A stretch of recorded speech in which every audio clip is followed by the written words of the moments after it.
Question everything in pursuit of your purpose. Ask yourself, what if? Thank you guys for joining us for another episode of the live What Are We Doing podcast. Today we're a little off schedule. Oh, by the way, I'm Rob. I'm Chuck. And we're a little off schedule today. We're doing our show on Wednesday.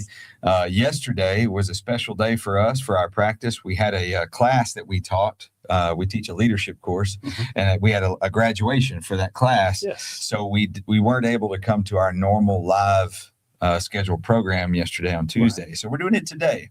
Right. And the topic of today is going to be the State of the Union address from last night and the midterm elections and candidates for the midterm elections. Now, we want to make sure you guys understand this is our first episode ever to be run live from inside our new studio. Stony Pettit with Texas Ranch Sales has so graciously provided us with a brand new set, a brand new place, a studio, and it is an actual bank vault. It is an old Mosler bank vault, and it is just fabulous. Yes. It's amazing. As you can see behind us, if you look beyond our little backdrop, there's carpet on the walls. It had everything already set up in it, and we're just very fortunate and very blessed. We're very grateful to Texas Ranch Sales and Stony Pettit for providing us that studio. Right. Also, if you'll notice our new furniture for this particular set, this furniture was provided by Highway Furniture and Mattress. Bradley Bennett, one of the owners over there, he graciously offered to sponsor our new set and become a part of the show. So we'd like to send a shout out to him. Thank you to Bradley Bennett and Highway Furniture and Mattress. So hopefully you guys can see it, notice our new stuff and check it out. If you get a chance, go by Highway Furniture there in Lumberton, right by Cooks Lake Road and Pine Island Bio, and check them out. Tell them you heard about it here. Right. So we'll dive right in. Let's talk first about what happened last night. Okay. That was one of the most powerful, whether you agree with it or not, that was one of the most powerful State of the Union addresses I've ever seen in my life. Right. It was challenging. It was acknowledging. It was kind in a lot of ways, but it was still Trump doing what Trump does. He still, did his signature stuff, and he still behaved like he does, grand and, kind of pompous maybe a little bit. Sure. But that's who he is. That's I right. mean, he didn't get where he is, by being meek. That's right. And we should not be surprised by that. You may be offended, but you shouldn't be surprised. Right. It's kind of this is how he became who he is. He started out as a modest level real estate person in New York City. Then he saw that tower. He said, "That's going to be my big thing," and he started pouring a lot of energy. You can listen to his books or read his books, and he talks about it, all the process he went through. But boy, you have to have some big vision in order to accomplish things like that. Big something. So I think the last night's State of the Union was just more of who that person is. But if you kind of think about it, it takes big visionaries to get big things done. And we're talking about an entire country, arguably the wealthiest, most influential country in the world, probably maybe even the history of the world.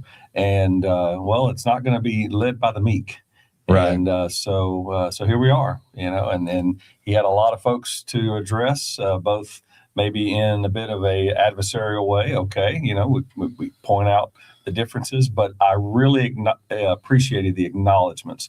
There were several people who've done great things away from politics and those sorts of things, and he was able to bring them in, and to make them a part of the American experience right there on live television. I want to say thank you to you guys joining us on TikTok. I see quite a few of you, Visky, Kayla Marie, I can't really read it real good, but William Devers, Steve Johnson. Thank you guys for joining us. Yes. Let's see the speech. The speech was epic. It showed what Democrat Party stands for, or not. Yeah, exactly. And this is Texas is the handle on TikTok that made that comment. Yeah, that's exactly right. I thought that was an epic moment in the history of State of the Union addresses when he said, if you stand for defending the American people and the American way of life, I'm paraphrasing, but if you stand for that, get up. Stand up.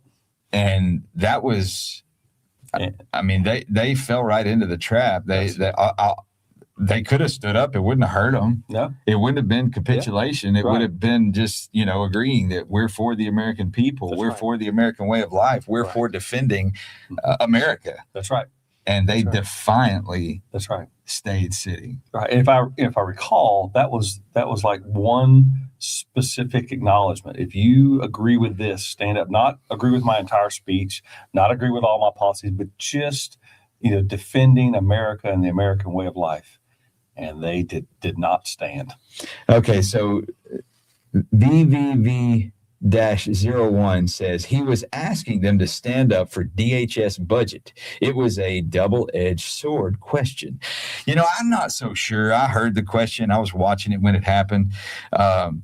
Even if they would have stood up, it wouldn't have changed their position on holding out on that budget, which I think is wrong in the first place. I don't agree with it.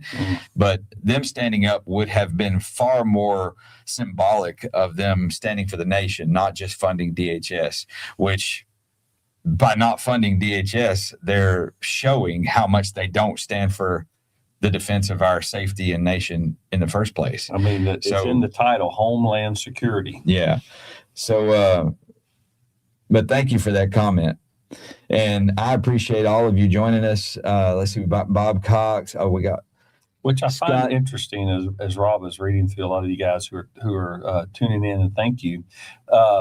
If you think about it, since the incarnation of Homeland Security, which basically came out of 9/11, every president since then has actually used that agency to hopefully to some healthy advantage, to do what it is that they do to keep us safe.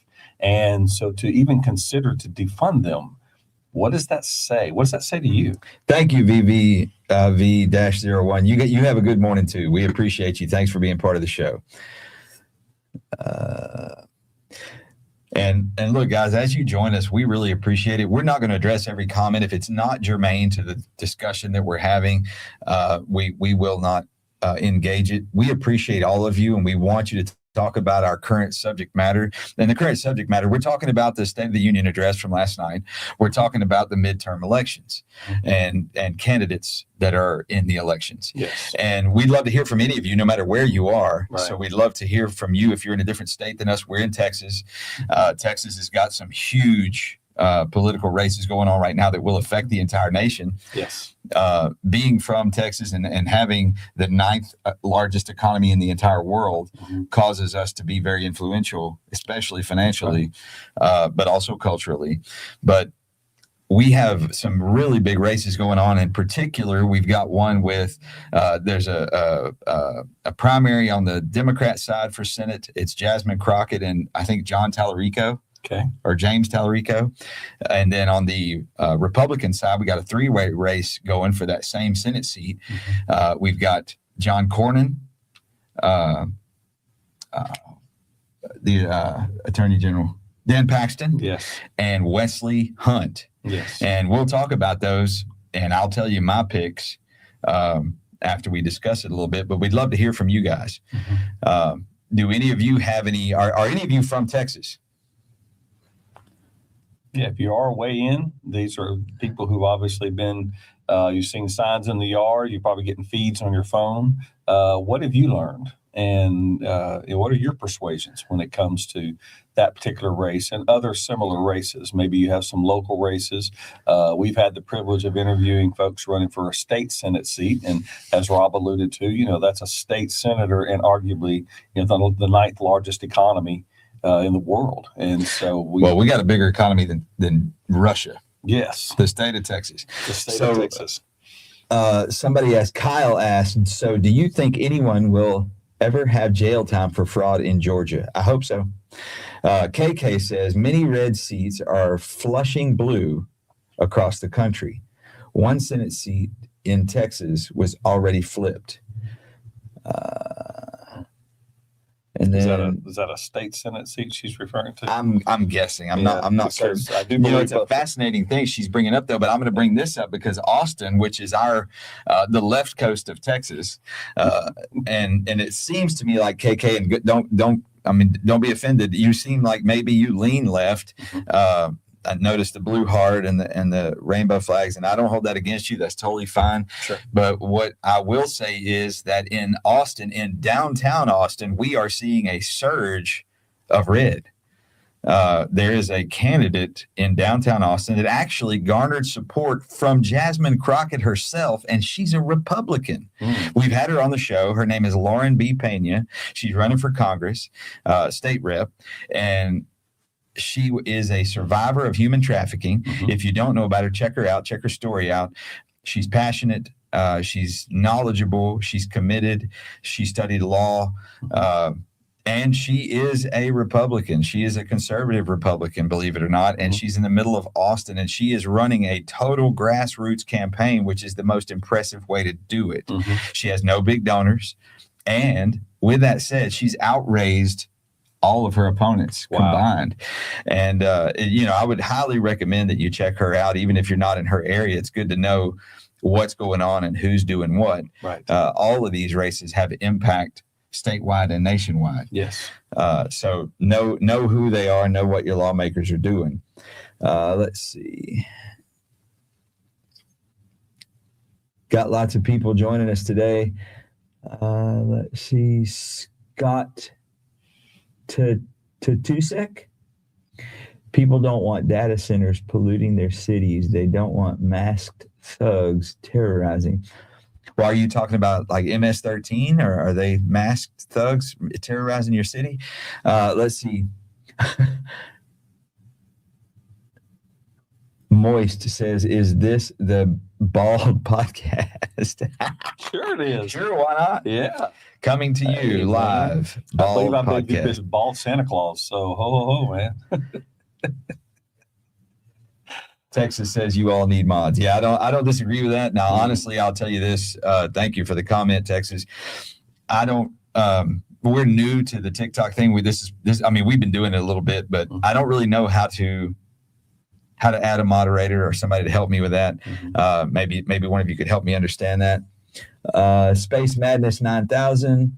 What would Jesus think about our tax system that benefits the wealthy? Well, that's a fascinating question. I think it'd be great to ask him. Maybe you could pray about that. Let's see. James Sedge says, Texas, get rid of the Democrats. Well, there's a big push for that. All over Texas, trying to push the red wave. Texas is already red, Right. but they're trying to root out the blue roots that happen to exist in places like Austin and San Antonio and Houston. Let's see. The problem. Let's see. They one place that we've seen it just among our friends and colleagues is we're actually in a city, and the city is pretty heavily Democrat as far as a lot of the local seats are concerned. But you're starting to see a big push in the other direction, and it's interesting to kind of have a front row seat. I know a lot of folks that come into our show are rural or semi-rural, and they maybe don't have quite as much of that, but we see it, and it's interesting. So then he says, Space Madness 9000 said, what would Jesus think of an inability to address homelessness and poverty? Don't politicize. Well, that's a great thing to bring up. Jesus actually discussed that in his journeys throughout his life. And if you're a biblical person, you can find out for yourself what he thought of homelessness. Jesus was a teacher of leadership. Jesus taught people how to bring themselves out of poverty without relying on anyone else. Right. Now, for those that are poor or impoverished, without any ability to help themselves. Take, for instance, elderly people who may be infirmed, or people of mental disorders that can't help themselves, or physical conditions that can't help themselves. Mhm. Then society has a responsibility to help them Yes. have the best life that's possible. Right. But the majority of our homeless population are not them. Right. The majority of our homeless population have fallen into a mental state of victimhood, Mhm. drug addiction, and Mhm. other things, and they have to make a choice. And I'll tell you, where we are in the city we're located in, where our podcast is, we have an enormous homeless We population. do, unfortunately. I often take the time to talk to them, Mhm. and many of them don't want to not be homeless. As crazy as that sounds, Right. I have offered free life coaching, free help, free references to help them get themselves from one step to another to get out of homelessness, and they don't want it. Right. They don't want the responsibility. They don't want the accountability. Yeah. They don't want to have to work. They don't want to have to pay taxes. They don't want to have to pay bills. Right. They don't want the stress. They want to live the free and easy lifestyle that they've got and that they're accustomed to. But back to where we were headed. Mhm. Let's talk about the is there any other comments that you guys have about the State of the Union address from last night? Mhm. We saw some really some flying examples of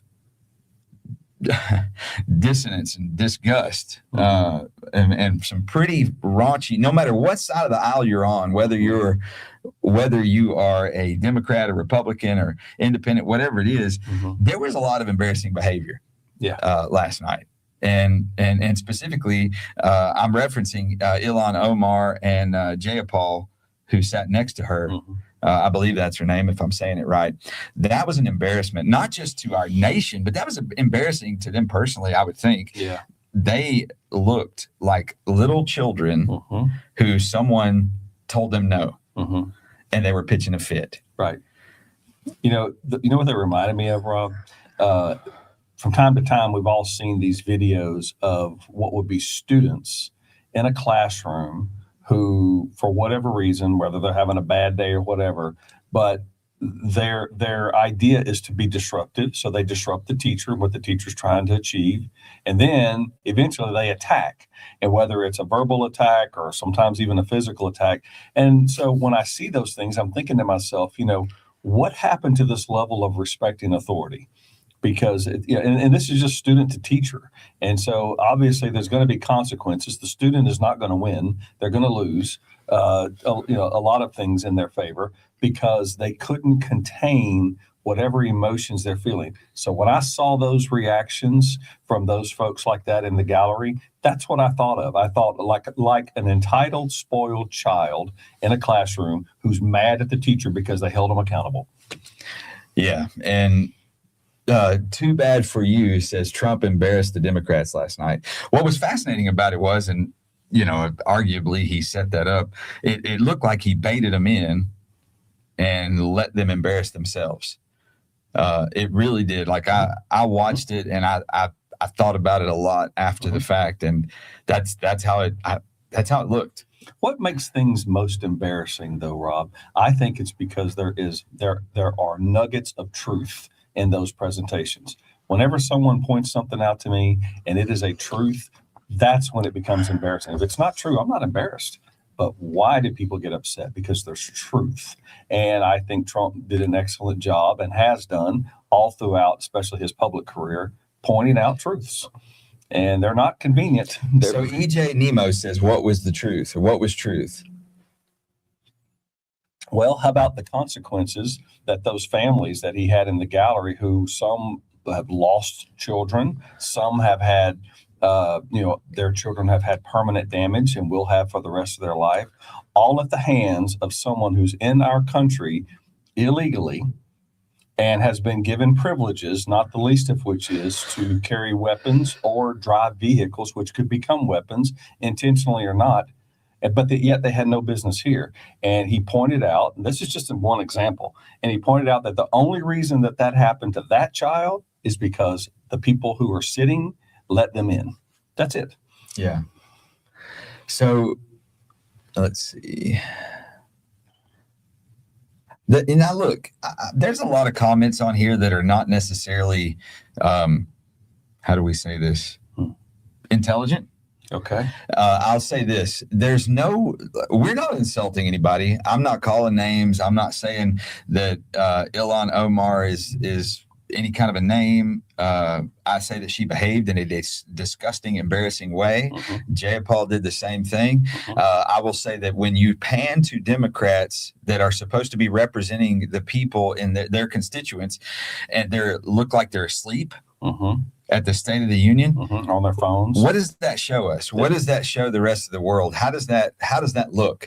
If no matter if you support the Somali pirates or no matter what you think about all that's going on, what does it look like for, even if it's the opposition party, to be at the State of the Union and acting like it doesn't matter, like it's nothing, like it's not important? And again, the word that comes to mind is adolescence.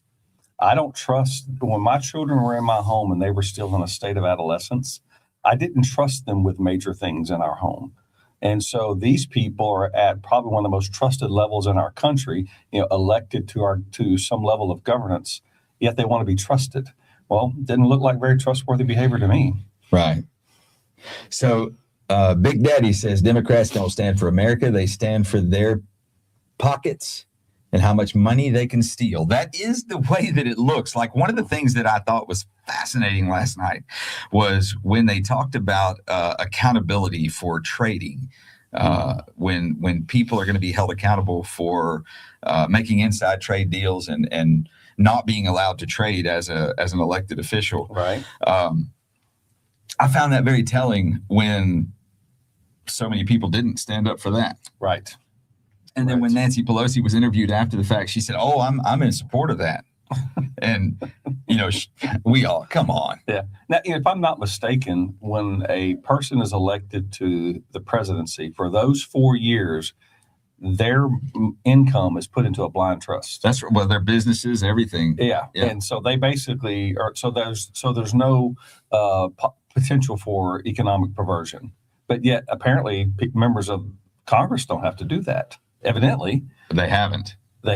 And so I don't understand why one branch does and the other branch does not. And maybe I'm wrong. If you're a viewer to our show, maybe you know more than I do about that. But it kind of seems like they're not held to the same standard. And I'm curious. I'm going to ask this question: what did y'all think about the look on Ilhan Omar's face when President Trump announced that J.D. Vance was going to be in charge of investigating fraud in Minnesota and elsewhere? But did you see the look? It just so happened that the camera caught her face right at that moment. Oh my. And she was not happy. The rest of the nation's happy, because I don't know about you guys, but I want my money back. That's our money. That's not their money. That's not the government's money. That's stolen tax dollars. It was taken out of all of our paychecks. Right. That wasn't money that our government made profiting off of something that they sold. Right. They stole that from us, treating us like batteries in the Matrix, except it's in money form. Right. They are fleecing us every day. Right. And I'm going to tell you this: I had the privilege of being at a meet and greet for a candidate for U.S. Senate representing Texas, and I got the chance to ask a question. And it was a very important question to me, and I'm hoping that it's important to all of you. But I asked him point blank, would you support repealing the 16th Amendment and doing away with federal income tax and freeing the American people of the burden of the fraud that we have been stolen from for all these years? And eliminating or reducing the size of the Internal Revenue Service to focus on corporate profit rather than personal income. Yes. You know what he said? He said 100%. Not only did he say 100%, not only did he agree with what I had asked, but he said he would totally support repealing the 16th Amendment, but he told me that President Trump's already working on it. Out of his mouth, and that's recorded. Wow. Now, what's fascinating about this is it was what's being considered as the outlying candidate for the Senate. The renegade for the Texas Senate. Gotcha. And I'm going to tell you, he's my favorite. This candidate, there are 3 candidates on the Republican side running in Texas for U.S. Senate. It's John Cornyn, the incumbent, Ken Paxton, who is current Attorney General, and Wesley Hunt. And listen, if you're in Texas and you're going to vote for this in this race, vote for Wesley Hunt. That is the people's candidate right there. I can promise you this. I looked him in his eyes. He looked me in my eyes, and he was not kidding. He was telling the truth, and he has done an amazing job at crisscrossing Texas and going to almost every town, every community, and making himself available to everyone. And he sat there in our town and let anybody ask any question they wanted. And he challenged you. He said, I don't even care. Ask me anything you want. I don't care what it takes. And he let some people ask some pretty hard questions. Okay. And he didn't check up one bit. He didn't hesitate. How about that? So I wholeheartedly give my endorsement to Wesley Hunt for Senate. Very good. And I hope if you're in Texas and you get the chance, you vote for him if you haven't already. I do not want John Cornyn to hold another term in our Senate. Right. And I believe Ken Paxton to be the second worst choice. He has made some of the worst case law and family law that our state has ever seen. I believe him to be a criminal. I believe him to be on the take. He may come after me for this, so be it, but whatever. I believe he needs to be out of public service altogether. Right. And I don't believe that the Senate or Congress or any other office like that should be a retirement place. I don't believe that people should be elected with unlimited terms. We need term limits. We need a 2-term limit on the U.S. Senate and a 3-term limit on the House. I don't believe there should be any more than that. And that's something else that Wesley Hunt is championing. I didn't even have to ask the question. He did it on his own. He talked about it. And because he's currently serving in a congressional district here in Texas. And he said, I'm doing this because I'm limiting myself out of that. I'm not running again. So I'm going to serve here. I want to serve 2 terms, and I'm not staying any longer than that. Okay. And he gave his word that even if we don't get those term limits passed, he will self-limit and not run more than 2 terms. So I was very impressed. Very impressed. Yes. So do your research. Check out, if you're in Texas, vote for Wesley Hunt. Check him out. Check out why. I believe he is also military. Oh my goodness, he was an Apache pilot. Wow. Yeah. He's a graduate from West Point. He's an Apache pilot. His dad taught him at an early age not to be a victim. Come on. That was one of the most greatest things. I got to ask him the question. I said, tell us something about you that no one else has asked you. Like, what would you want us to know about you that nobody else has asked you? Right. Man, he sat there for a minute, and the whole crowd, like, there was a hush that fell over the crowd, and he sat there and he was like, and he put his head down and he was in deep thought. You could tell it was genuine. And he lifted his head up and he said, I want to tell you a story about my dad. Oh, here we go. And he told the story about when he was young, and his dad did everything he could do to put him in a private school so we'd have a good shot at life. Now, he was raised in Houston, and he had to drive so far to get to that private school, which meant that he had to get up earlier in the morning than some of his friends did to go to school. And so Wesley, when he was a kid, he got kind of mad at his dad, and he said, look, I want to live closer to school. I don't like this. I don't like having to get up this early. And his dad gave him a good stern talking to, and he said, I'm busting my butt to do everything I can to get you in that school, to keep you in that school. And you're complaining to me because you got to get up a little earlier in the morning. And then at the conclusion of the story, he says, what I didn't realize at the time, what he didn't realize as a child, was that getting up earlier in the morning was preparing him for the rest of his life. It was showing him the patterns that would be necessary to become a military officer, a leader, like to do everything better than all of his cadet mates when he entered the military. So it was like this realization that he could never afford to then have a victim's mentality ever in his life. So it was very inspiring. I love it. He was habit forming and didn't even realize it. Yes. And then those life habits just transitioned to the next phase, which I presume he went right out of high school to West Point.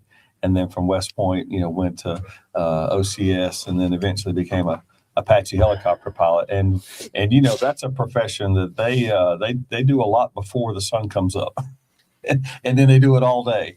And wow, what an incredible story. And that may have sounded like a bit of a complaining child, but what an outstanding parent and his father to go, wait a minute, there's things you're not considering. Right. So let's see here. Nisha says voter ID for fraud in Minnesota.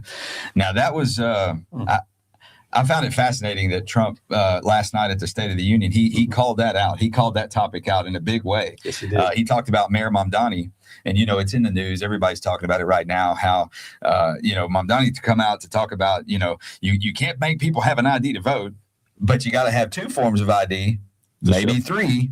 To shovel snow in New York City, because they're having the blizzard of an era, and we need snow shovelers. Oh, but you can't work for New York unless you got 2 forms of ID and a Social Security card. God. But you can vote.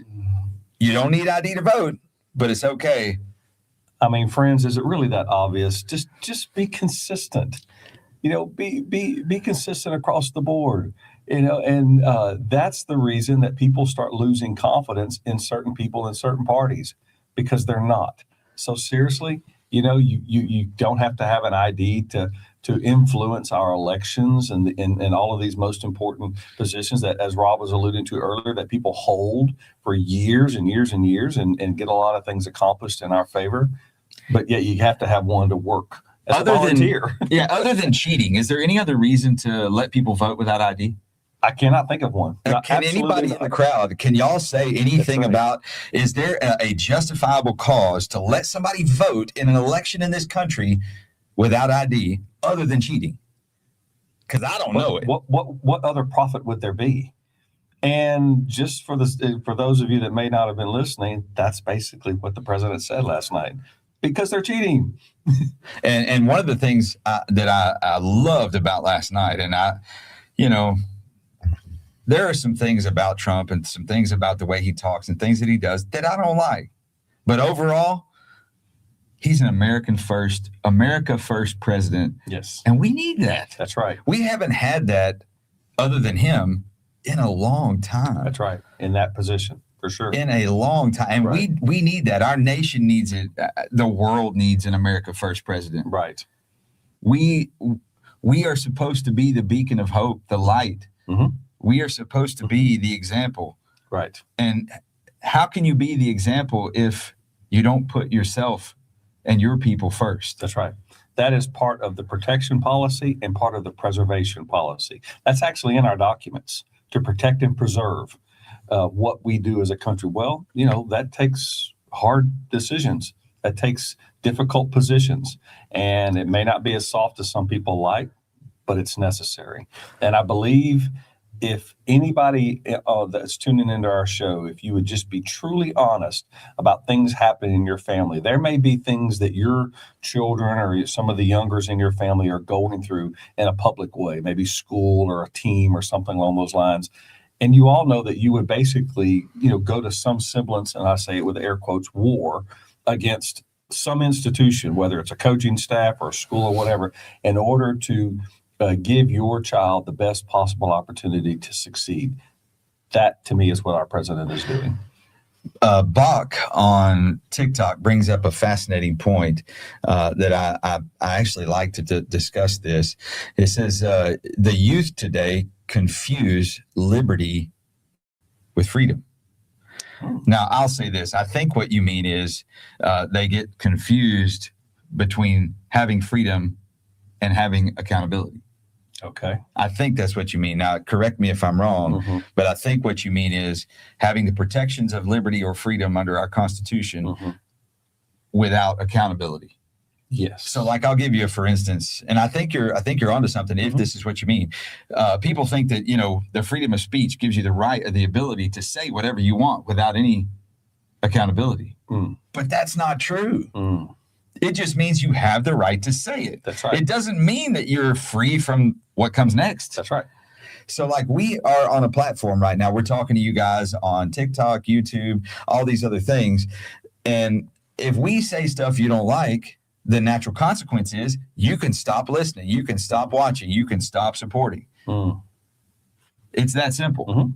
It works the same way. That's right. Now, it doesn't give you the right to infringe on the rights of someone else and their liberty or their freedom. Mhm. So your freedom of speech does not give you the right to block traffic. Mhm. It doesn't give you the right to stop someone else from earning their income. Right. It doesn't give you the right to disrupt someone else's life, go into their home, cause changes that they don't want. Mhm. Mhm. Your freedoms don't give you the right or protected right to infringe on someone else. That's right.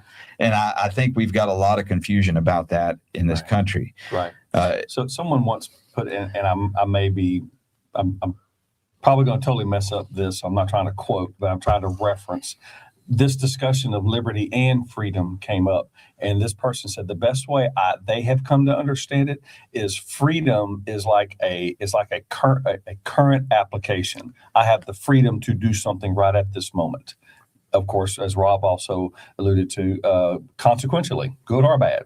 Liberty has more to do with the collection and application of resources to lead to moments of freedom. So there are liberties in this country which do get eroded, which in part is why we've had several episodes of this show on our tax situation, because that basically begins to erode our liberties, which take away those freedom moments. And I may not be getting it perfectly right. That there may be better definitions, but that's the way it kind of sits with me. So yes, I want to be a protector of our liberties. That's why I do lean more libertarian, in a lot of my decisions. But also, I like those freedom moments, the freedom to say. So Colleeni Marie, I don't even know how to say that. It looks like a couple of words written together. Says so many people mention the files and you are silent. Let that sink in. We're not silent. We've actually had shows talking about the Epstein files, but that's not what this show's about today. And we're not going to let anybody take over the show with that. That's not the discussion we're having. We're talking about the State of the Union address, and we're talking about the midterm elections. Mhm. We're not going to get caught up in salacious talk, Right. gossip, or speculation, or even truth about the files, because that's not what this show's about. Right. We will talk about it again, Sure, but not today. but not today. Mhm. Okay. But thank you. But we're not avoiding it in any way. It's just not what this show today is Yeah. about. Right. So if you want to join us talking about the midterm elections, your candidates, your picks, Sure. your reasons for those picks, or if you want to talk about the State of the Union, come on in, join us. Mhm. And let's see, Bach says the youth lack integrity. It does seem so. And something that I feel like, and I feel like we let the youth down. Mhm. And I feel responsible for this in a way. I think we share the responsibility, but I'll take the blame myself. Mhm. Integrity is learned by what we see other people do. Mhm. And if we don't show integrity, and all integrity means is being the same all the time. Mhm. Now, if you're talking about good character, that's a little different. Yes. Yes. But we have not lived in front of them with integrity enough for them to understand and adopt Right. lifestyles of integrity. That's right. And that character is a component of that integrity that you seem to be, that you're talking about. And I hope you accept that also. It is our responsibility. We have to have the courage to go first. But I want to encourage you, both Rob and I, in various formats, we work with a lot of youth because Rob still has littles at home, so he's involved with a lot with their teams and other activities. I've actually been on the board of Christian Youth Camp for years and years and years, and I want to encourage you. There are some good kids out there. And they probably come from good families and good parents and other good influences, but they're out there. Yes, there is seems to be an alarming growth of kids who lack integrity, but boy, I meet a lot of them that do. And so I want that to encourage you. So Seabass Vonazik says, why should I show integrity when you lack it entirely? Well, if that's true, if I lack integrity entirely, Mhm. it shouldn't, or hopefully you have enough integrity to have it anyway. Mhm. It really isn't a reflection about me, whether you do it or not. Mhm. It's about you. Yeah. We don't behave with integrity because our neighbor does. Correct. We do it because we want to project the best image of ourselves that we can. That's right. That's right. I'm not behaving the way that I do because of you. Right, wrong, or indifferent. I'm doing it because of me. It's completely and utterly 100% my fault or to my benefit. Mhm. So, So if we lack integrity, I challenge you to be a better light than us. yeah, Seabass, And then he says, Seabass says, at this point, I'm ready to fist fight in the streets. But that's not about us. That's a reflection on you. I hope. I really hope you give more hugs than slugs. Yes, but okay. Just remember, Seabass, no matter how big and bad you are, there's always a bigger and badder one out there. Boy, isn't that true? I had to learn that myself the hard way growing up. Mm-hmm. I'm telling you, when I'm going to say this as Rob was reading some of our inputs, but I trained in martial arts for years, and our very, very top instructor was a woman who was probably a third of my size, but she was the highest ranked person in our school, 3rd degree black belt in That's Taekwondo. because she was hot and he'd lay on the floor and let her whoop him. You know, he liked That it. woman she could jump and put her foot upside my head, and let me tell you, that took away all assumptions of muscles and all that stuff. I learned real quickly, and she would challenge me. She goes, I had a hard time. She go, you have gear on, you have gloves, you need to hit me. I had a hard time doing that. I don't hit women, but in training, and here's the thing though, she wasn't going to let me make contact anyway. She blocked and punched and kicked her way back every time. So be careful, Seabass. It's a real world out there. It's not what you think it is. He used some bad language, and he says he's been messing up races his whole life. The USA is full of them, and I am your salvation. Well, I'll tell you this, Seabass, and you guys, take this for whatever you want. But the truth is, a universal law that cannot be broken or beaten is that you will find exactly what you look for. Yes. And if you're looking for racism, you can find it. Yes. If you're looking for a fight, you can find that. Yeah. But if you're looking for growth, if you're looking for achievement, if you're looking for accomplishment, which is what I hope you're looking for, then you can find that too. That's right. And if you're looking for personal integrity, you can develop that. Mm-hmm. But the easy route is to find somebody to blame. Right. Because if that's what you're looking for, Right. that won't be far or hard to find. I hate to say, but that's kind of where our ego takes over. Where my ego struggles is because I have blamed other people for my personal pains. And, that's failed me so often until recently. When I say recently, the last decade or more, I'm like, enough of that. It's my personal challenge. If somebody says something to me or references something and I allow it to get to me, that's on me, not on them. Seabass said something, and this is something that I've heard a lot. Not to me personally, but I've heard it said a lot back and forth across lines in arguments or debates.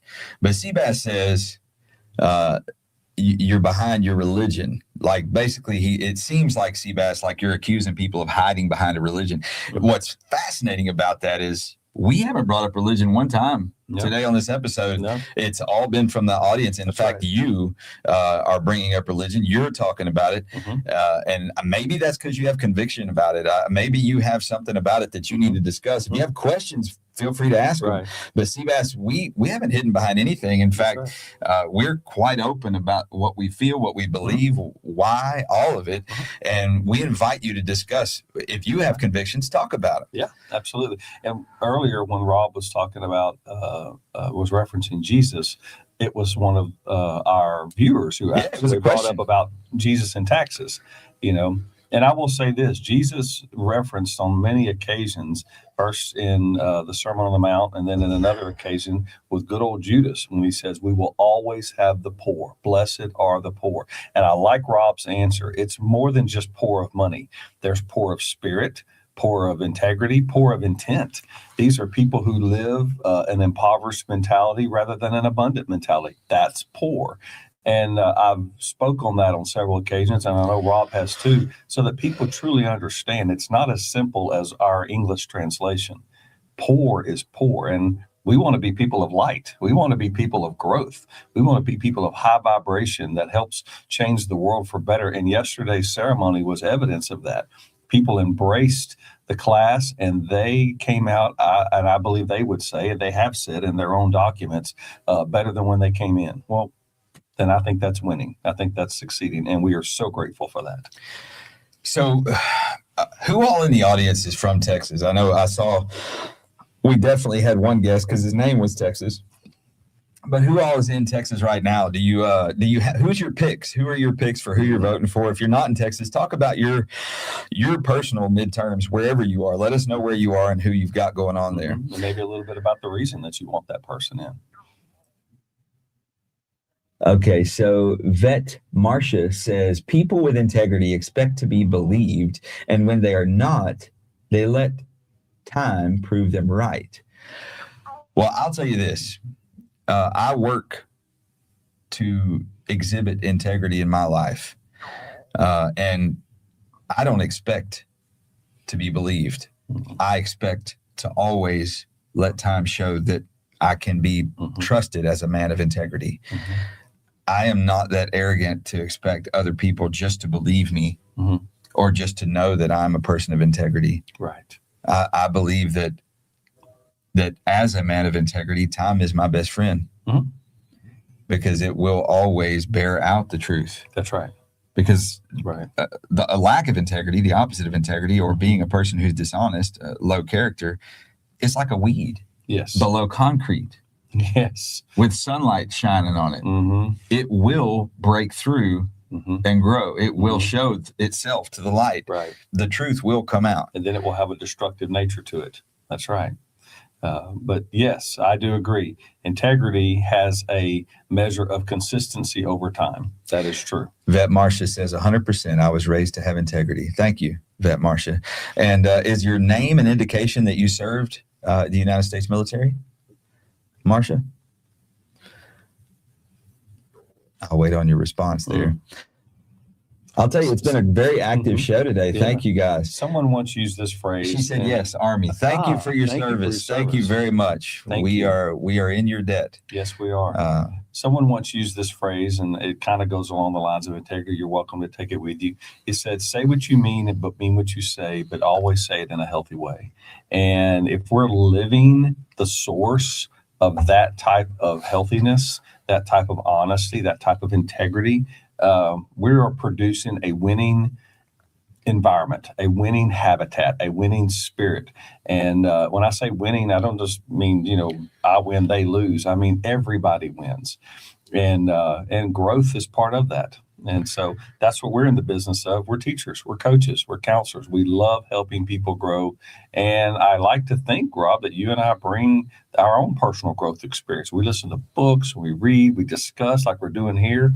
And hopefully that is bringing something to you guys as well. So G Hippie has been following the show the whole time we've been on today and made a few comments. And he says something here, and I want to address it. I wouldn't always, but this is a fascinating one. And we'll say it has relation to the State of the Union, okay? So he says, our president doesn't do that, sir. I'm assuming you are referencing that he doesn't behave with integrity. Is that what you're saying? Please let me know if that's what you mean. And then he says exactly. And he says, if that's what you feel, I'm going to ask you this. And I'm not saying necessarily that you're wrong. I will ask you this question. How do you know? And do you have evidence to support the way you feel in your opinion? And I'm okay if you do. I'm not telling you you're wrong. I'm not insulting you. I'm not nothing. But I always ask that question when somebody starts throwing around, stuff like that. How do you know? And G Hippie says he was found liable for his actions. Well, we're all liable for our actions. I have no problem with that. Let's see. Kevin Pletcher says he's a Democrat. Who's a Democrat, Kevin?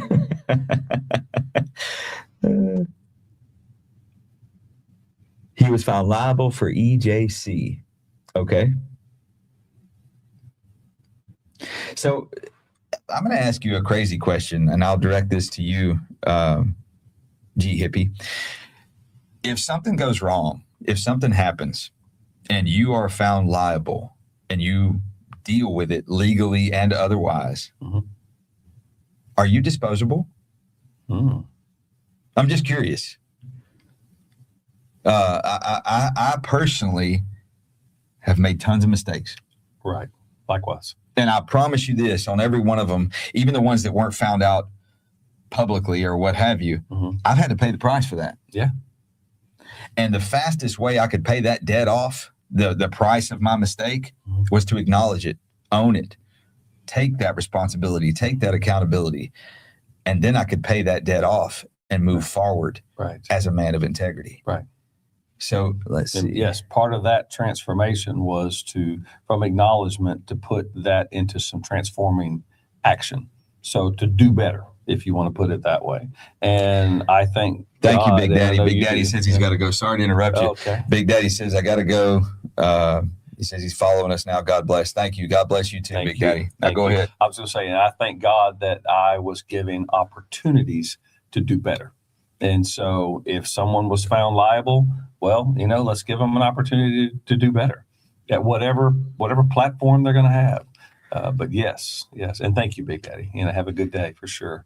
And So G Hippie says he doesn't do that, or he doesn't, sir. And then Brooke It Up says that's not happening with this administration. And I'll ask the question again. How do you know? how do you know?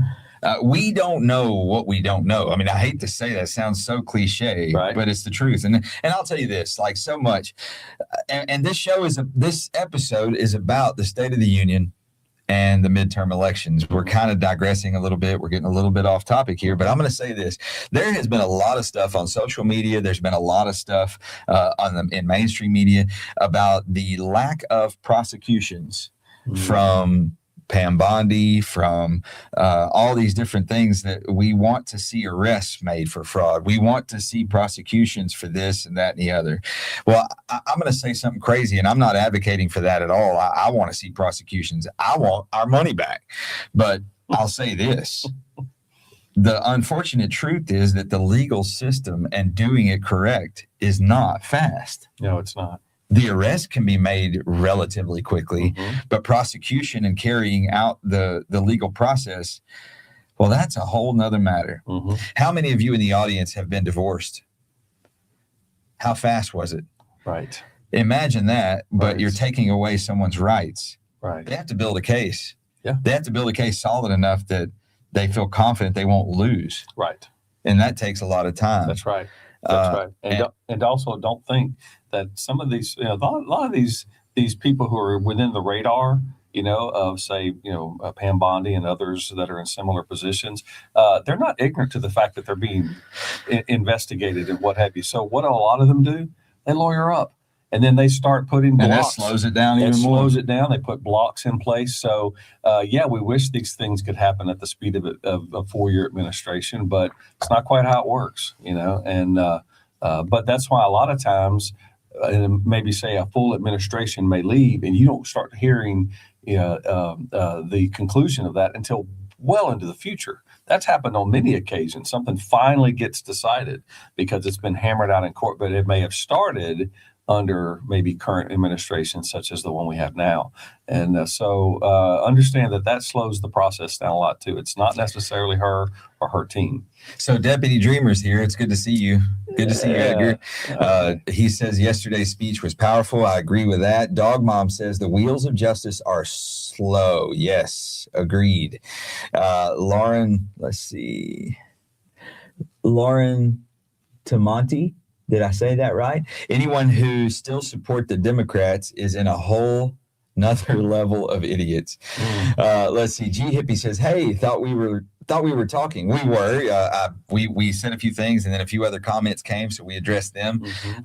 And I don't remember exactly where we left off with your conversation, G Hippie, but we didn't leave you behind entirely. Right. Let's see. So many lies as usual. Mhm. Who's lying? And that's G Hippie saying that. Okay. Deputy Dreamer says Democrats need Jesus. So G Hippie says that our president was found liable for sexual assault. I'm using that word instead of there's a 4-letter word that's used Oh, that if we say it, we'll get kicked off of here. yeah. So G Hippie says he was found liable for sexual assault. Mhm. Well, and then what happened? What happened, G Hippie? What happened with that story? Colleen, the laugh says it all. The laugh about what? Mm. So, Deputy Dreamer, I'm going to ask you directly. Mm.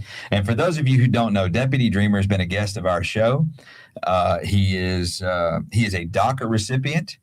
He is working through the legal process of becoming naturalized as an American citizen. He is a member of the law enforcement community. He came here to America when he was 3 years old. Mhm. His mom drug him across the border. She did it right. She came here legally. Mhm. She married an American and brought him with her. Mhm. She died and she is buried proudly on American soil. She insisted that she be buried here as an American. Yes. I thought that was just beautiful. Yes. So any of you who don't know this, y'all check him out on our channels, on our media platforms. But Deputy Dreamer is a special guy. Mhm. His real name's Edgar Vasquez. He serves in Stone County, Mississippi as a sheriff's deputy.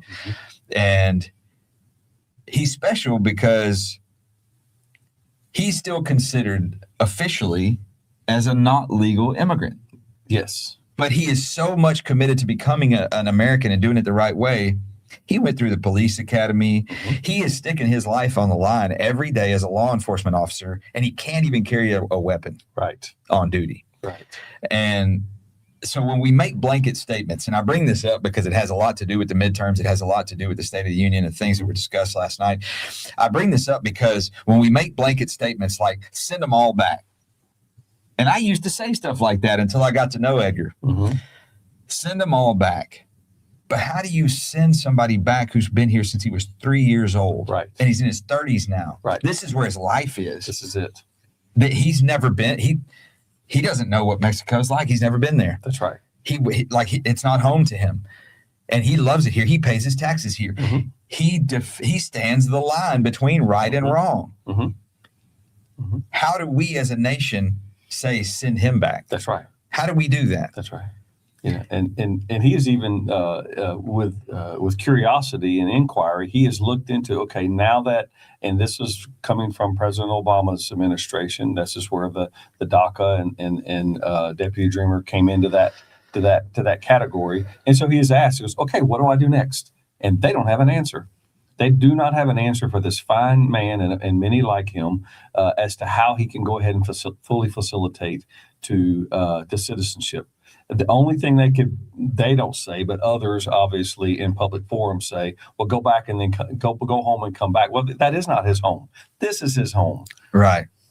So we, America, that is, we owe a better solution Yes. for that. Yes. Not just to him, but to others like him. Right. And I believe that it would be brilliant of our lawmakers to involve him and others like him in designing that program. Because I'll tell you this, what we found out about Edgar was that he is not about illegal immigration. Right. He is not for it. He is a proponent. He is pro-ICE. Mm-hmm. He is for the wall. Right. He is for borders. He is for border security. He supports DHS. Right. That's right. And that flies in the face of what the Democrats want you to believe. That's right. That's right. That's crazy to me. So we have got to figure out a way. So what we've done with our show is we've worked to use it as a platform to help him and others like him. We paired him with lawmakers from Texas because that's where he joined our country. That's where, when he was 3 years old, his mama brought him over here. Yeah. Through Texas. Mm-hmm.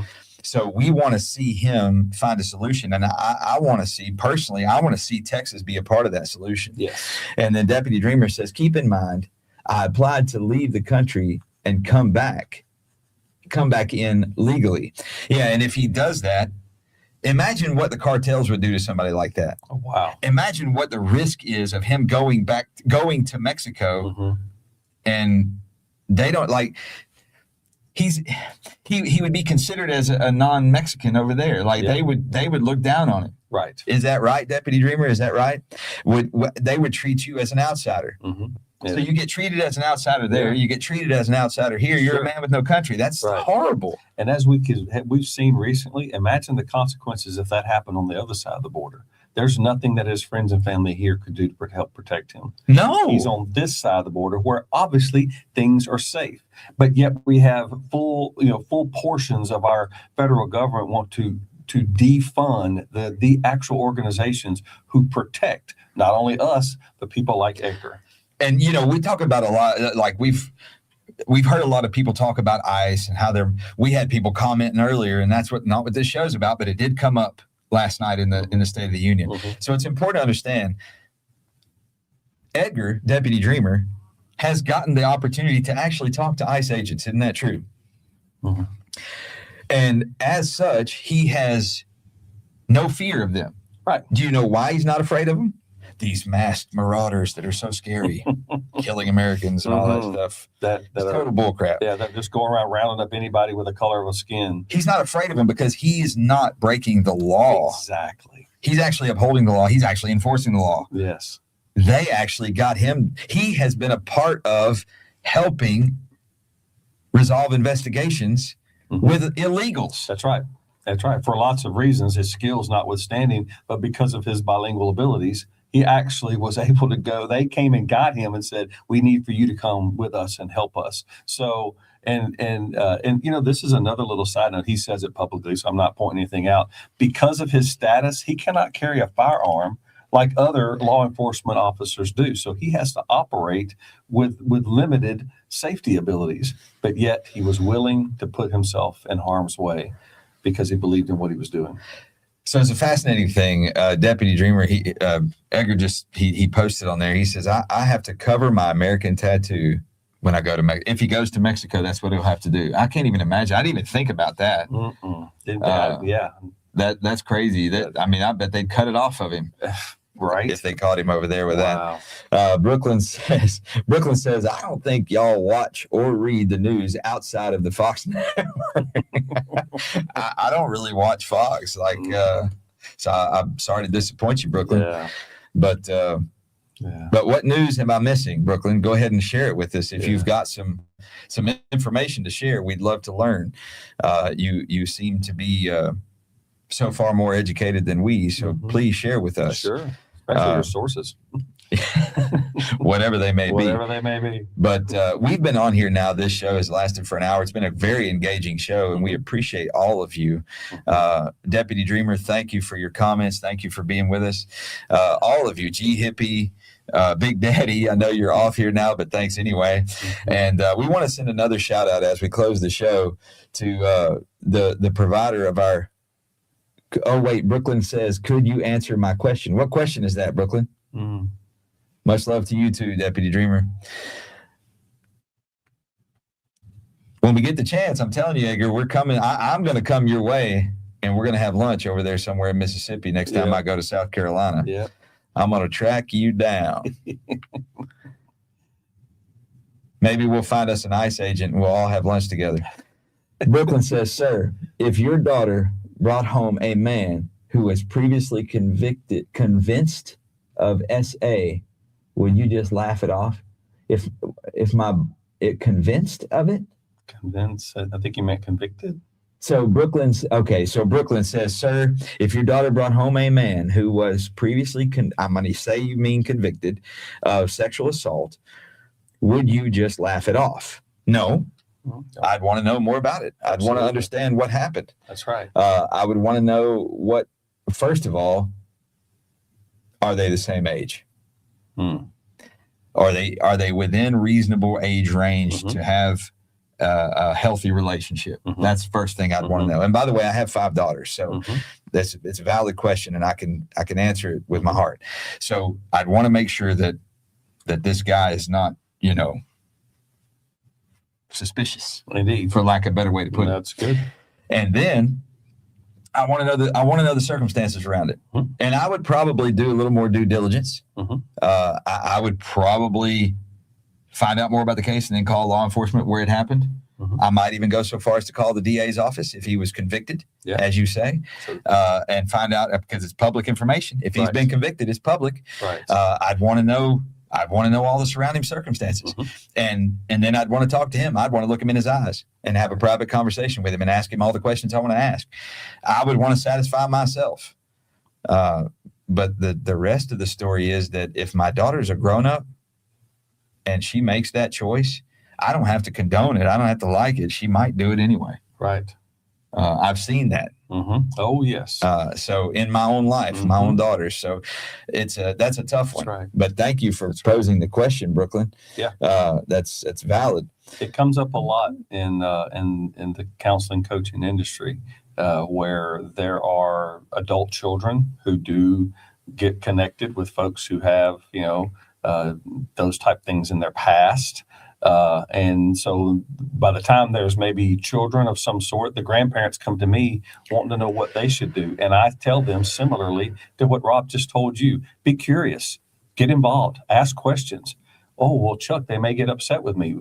That's a different consequence. That's a different circumstance. At least you are showing a healthy curiosity to know. And Dog Mom says it could be a 19-year-old guy and a 16-year-old girl. If he's 19-year-old and he's already convicted of sexual assault, we really need to answer a lot of questions. Yeah, We really need to answer that. that's right. And then how did they meet? Yep. Because if he's 19 and she's 16, she's still in high school and he's not in high school anymore. Right. We need to understand those circumstances a Right. little better. There's a lot. There could be a lot in that story. Be curious. Yeah. Dig. I mean, yes. So let's say it's your daughter. Oh, well, she may be upset with me and she may, just avoid me and not want to talk to me. Maybe, but at least she'll know you cared enough to ask. So let's see. Straight Edge Society says you have to be careful because a lot of these women make up paranoid accusations. I'll say this, and I don't ever want to demean, belittle, or impugn someone's experience. Okay, so I don't want to endorse the idea that all accusations should be painted with the brush of paranoid or not accurate. I will say that I have a close friend who recently experienced a very similar accusation. And this particular accusation, there's video to show the circumstances that actually happened. And the story that the girl gave does not coincide with the video. Oh, my. And from my understanding, she didn't know that there was a video when she made the accusation. So the unfortunate truth is people who do those things, people who do make false accusations, muddy the water for the real victims. Yes, and there are real victims. I believe that there should be real punishment for the crime of false accusations. Yes. When it is proven that a person has made a false accusation, like there was not that long ago, a few years ago, there were some football players, I think in Florida, that were accused of sexual assault, and it come to light that it was completely false. Yes. And it ruined their football careers. It took away, it ruined everything. I really believe there should be harsh consequences for that type of thing. Yes. I believe it should be criminal and civil because that cost them dearly. Right. It totally upended their lives. Right.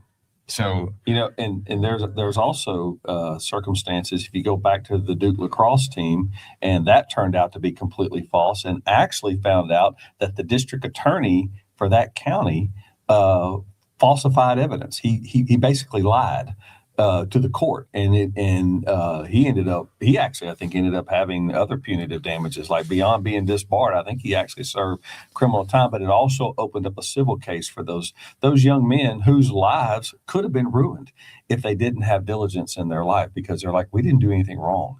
And so those things do happen. So Brooklyn says something, and the tough thing about this is people want to make salacious, gross generalizations. And that's not what we're about. No. What we were trying to say earlier and what we believe, and what I believe, is that each one is a case-by-case basis. You can't generalize any of this. Right. Brooklyn says, oh, that's why you answered it that way. Bros before hoes. Question the man, doubt the woman. That's not what I said at all. I don't doubt anyone particularly. I question everyone. And I mean, that's how we live. Brooklyn, I'm going to say this, okay, just because we're running around to the end of our time. I've had females in my family that have been victim of exactly what you presume that we are dismissing. And so, as a family member, I helped pull resources together with other family members so that we could get action going in their favor. And they won because they were hurt by a very selfish predator man. And it's sad and terrible because once all those things are dealt with on a legal level, now we as a family have to rally around them on a more emotional and spiritual level to help them put their lives back together. So please don't assume that we make these gross assumptions that women scream and men get protected. Not the case. So please don't do that anymore. So Trump's autographed Bible says the women in your family deserve better than you. Well, there's something we can agree on. I believe that the women in my life absolutely deserve better than me. So I work every day to give them the best version of myself that I can possibly provide, because I believe that the man I am right now is not good enough for them. That's right. And I believe they deserve better. Matter of fact, we often say when people ask how we are, better than we deserve, because it is. We're blessed. So thank you for that. We found something to agree on. So Brooklyn said, "Sir, was that a nerve? A hit dog hollows." Well, it is when you make these general false accusations about me and Rob. Of course, it's a bit of a nerve because you don't know us and you don't know what we've done for people in our lives who've been victim of things like that. So please don't assume. We take sexual assault very seriously. Absolutely. And we don't play games around that. Right. As far as an accusation, as far as victims go. That is something that is very costly for the victim, costly of a falsely accused person. It's costly. That's right. We have mothers, wives, daughters, and friends, and we will definitely defend them first. And I don't mean costly as in just money. I mean, it costs people's lives. As a professional therapist, I have sat in the room with people who are trying to put their lives back together after things like this. And if that's something that you truly have a passion for, get your credentials, put up a shingle, and start helping these women put their lives back together. Brooklyn said, "You just said you don't want to ruin these young men's lives." That's not, you took that out of context. If a person commits sexual assault, they've ruined someone else's life. Therefore, they deserve their life to be exposed and ruined. That is unequivocal. I believe that knife cuts both ways. False accusation is no different. It's the same crime. That's right. So I believe in accountability 100%, both sides. That is what he said. Words matter. Words do matter, Brooklyn. And if you're going to separate the things we said from the context they were said in, then you can definitely tilt and change the meaning. And that puts you in that camp of manipulation. And we're not playing manipulative games. Nope. But anyway, thank you guys, all of you out there, for joining us today. Thank you for contributing. It's been a wonderful, engaging show. Next week, we will resume our live show at the normal time, Tuesday at 10 o'clock. We look forward to it. Y'all get ready because the midterm, or the primaries for the midterm, is coming up. Yeah. So we'd love to hear from you. Yeah, register to vote, get informed, and then cast your ballot. You have every right to do that if you're a citizen of this great country. Learn about your candidates. Don't just ask one or two people. Research for yourself. Yes. See if their beliefs, see if their direction, see if their life story lines up with yours. You can tell a lot about what somebody's going to be like by the way they've lived. Right. By their story. Indeed. And as much as possible, we've actually tried to have live contact with as many as we could, in addition to our own research. We've had them right here in this room, as well as Rob has even gone to events and talked right to them with a handshake. And so don't know if you can get much more personal than that. So thank you guys for joining us for our first live episode from Inside the Vault of Purpose. Send a special thank you to Texas Ranch Sales and Stony Pettit for providing us with this great new studio. Huge thanks to Highway Furniture and Mattress for the set furniture that we have now. We hope you guys will have a great week, and we look forward to seeing you and talking with you soon. Question everything.